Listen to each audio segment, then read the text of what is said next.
আসসালামু আলাইকুম প্রিয় দর্শক, যে যেখান থেকে আমার এই ভিডিওটা দেখছেন, ঈদের পরের দিন অর্থাৎ ঈদ হয়েছে 7 তারিখ, আজকে 9 তারিখ। তো আমরা চলে আসছি অলরেডি নাজিবুর বাজার, গুরুদাসপুর, নাটোর। তো আজকে সুপারি হাটা চলে আসলাম। তো মাশাল্লাহ, তো যেটা দেখতে পাচ্ছি ব্যাপারীর সংখ্যাই বেশি কৃষকের চেয়ে। তো দেখা যাক আজকে সুপারি সর্বোচ্চ কী দামে বিক্রি হচ্ছে এবং বর্তমান সময় কি বাজারটা যাচ্ছে সেটা ইনশাল্লাহ দেখা। আগে দেখছেন গত হাটেও বা ঈদের আগে হাটেও আমরা দেখছিলাম প্রচুর পরিমাণ সুপারি এখানে আমদানি ছিল। এখন যেটা দেখতে পাচ্ছি কোনো সুপারি নাই।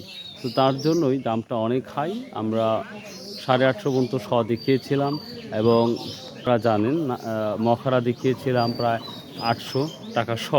এই যে সুপারিগুলো কিছু কিনেছে দেখতে পাচ্ছেন মাঝারি। তো আশা করি এগুলো 600-700 টাকা সব বিক্রি হয়েছে। দেখেন একটা সুপারি আসছে কি কারাকারি করে এক মুহূর্তে সুপারি ছিনিয়ে নিল। তো দেখা যাক ওখানে কি দামটা যাচ্ছে, আমরা দেখাবো। এখানে 2-3টা সুপারি আসছে, কি দাম বলে তাই তো দেখতে পাচ্ছি। আকাশ ছোঁয়ার চাইতে বড় কিছু অনেক বেশি হবে। 900 করে গেছে এখানটা, না 900 জানি 800 পরিমাণ গেছে। 800 850 আসতে দেখতে পাচ্ছি। সে দর্শক 250 সুপারি দাম 1800 টাকা, বুঝতেই পারতেছেন।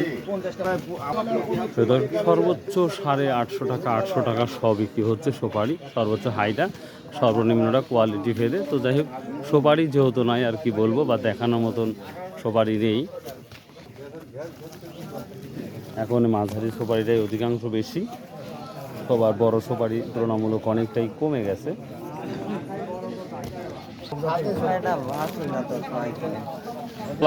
কি দাম বলতে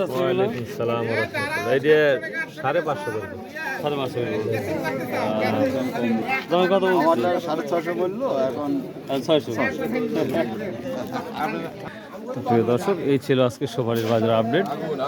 আগুন হয়, আগুনই তো ভাই, একবারে ঈদের পর আগুন লাগিয়ে গেছে দেখতে পাচ্ছি সুপারির বাজার।